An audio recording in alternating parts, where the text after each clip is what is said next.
السلام علیکم پیارے بچوں، آج ہم 8ویں جماعت کی اردو کتاب کا سبق جابر بن حیان پڑھنے جا رہے ہیں۔ جابر بن حیان آج سے کوئی سینکڑوں سال پہلے 818 عیسوی کے آس پاس کوفے میں ایک اتار رہا کرتا تھا۔ اس اتار کا نام حیان تھا۔ اتاری سے مشکل سے اس کی گزر بسر ہوتی تھی۔ اس کے ہاں ایک بیٹا ہوا جس کا نام جابر رکھا گیا۔ حیان کو فکر لاحق ہوئی مانے فکر ہونا کہ اب کیا ہوگا، روزی روٹی کا مسئلہ کیسے حل ہوگا۔ پیسہ کمانے کے لالچ میں وہ چھوٹے بڑے جرائم مانے جرم میں ملوث ہو گیا۔ جابر ابھی نہایت ہی کم سن تھا کہ باپ کا سایہ سر سے اٹھ گیا۔ اب جابر کی تعلیم و تربیت کا سارا بوجھ اس کی غریب ماں پر آن پڑا۔ ماں نے کم سن جابر کو کوفہ کے باہر گاؤں میں ایک اپنے رشتہ دار کے ہاں بھیج دیا۔ کم سن مانے کم عمر۔ اس طرح جابر کو بچپن کے یہ دن دیہات کی آزاد فضا میں گزارنے کا موقع ملا۔ گاؤں میں اس سے معمولی تعلیم میسر ہوئی، البتہ تلاش و جستجو کا مادہ اس میں کوٹ کوٹ کر بھر گیا مانے بہت زیادہ بھرنا۔ کچھ سال گاؤں میں گزارنے کے بعد جابر واپس کوفہ آیا۔ ان دنوں کوفہ میں عمدہ علمی ماحول تھا۔ جابر میں مزید تعلیم حاصل کرنے کا شوق پیدا ہوا۔ چنانچہ اس مقصد سے اس نے مدرسے میں داخلہ لیا کہ مروجہ تعلیم حاصل کی۔ مروجہ تعلیم جو عام ہو، جو اس وقت اس کا رواج ہو۔ اب جابر جوان تھا، اس سے ماں کی غربت دیکھی نہ گئی، چنانچہ اس پر سونا بنانے کی دھن سوار ہو گئی۔ دھن سوار ہونے مانا کہ اس کو شوق ہونا، اور اس نے مختلف قسم کی دواؤں کی خاصیتیں معلوم کرنا شروع کی۔ ساتھ ہی قسم قسم کی دعوتیں لے کر انہیں طرح طرح کی جڑی بوٹیوں کے ساتھ ایک خاص قسم کی بھٹی میں پگھلنا شروع کیا۔ بھٹی مانے بڑا چولہا۔ اس کے گھر میں قسم قسم کی جڑی بوٹیاں، طرح طرح کی دھاتیں، الگ الگ شکلوں کے برتن تھے۔ وہ ہر وقت کیمیا گری کے نت نئے تجربے کرتا رہا۔ کیمیا گری مانے کیمیا بنانے والا۔ کیمیا گری کے ان تجربوں کے دوران اس نے بہت سی چیزیں ایجاد کی جن سے لوگوں کو کافی فائدہ ہوا۔ اس طرح جابر کی شہرت دور دور تک پھیل گئی۔ ہارون رشید، جو اس وقت بغداد کا خلیفہ تھا، نے جابر کو بغداد آنے کی دعوت دی۔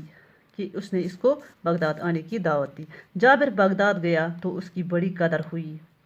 خلیفہ نے اسے انعام و اکرام سے نوازا۔ اس نے اس کو انعام دیا۔ جابر سے پہلے دنیا علم کیمیا کیمسٹری میں تجربات کی اہمیت سے ناواقف تھے۔ اس کو پتہ ہی نہیں تھا کہ علم کیمیا مطلب کہ کیمسٹری کے تجربات کیسے کرنے ہیں۔ اس نے کیمیائی تجربات کیے۔ ان تجربات کے اصول اور قاعدے مرتب کیے، یعنی کہ ترتیب دینے والا، مرتب گو ترتیب دینے والا۔ یہ اصول و قواعد اب بھی استعمال ہوتے ہیں۔ یہ جابر ہی تھا جس نے سب سے پہلے ہمیں بتایا کہ ٹھوس چیزوں کو بخارات میں کیسے تبدیل کیا جا سکتا ہے۔ اس نے ٹھوس چیزوں سے ہلکی لطیف چیزیں حاصل کر کے انہیں دواؤں میں ملایا۔ اسی طرح اس نے دواؤں کو محفوظ رکھنے کا طریقہ بھی ایجاد کیا۔ یہ وہی طریقہ ہے جس سے ہم آج کل سبلیمیشن کے نام سے جانتے ہیں۔ جابر یہی نہیں رکا، اس نے آکسیڈیشن کا طریقہ بھی ایجاد کیا۔ لوہے پر تجربات کیے اور ہمیں بتایا کہ لوہے کو کس طرح صاف کر کے فولاد میں تبدیل کیا جا سکتا ہے۔ جابر نے ہمیں دکھایا کہ لوہے کو کیسے زنگ سے بچایا جا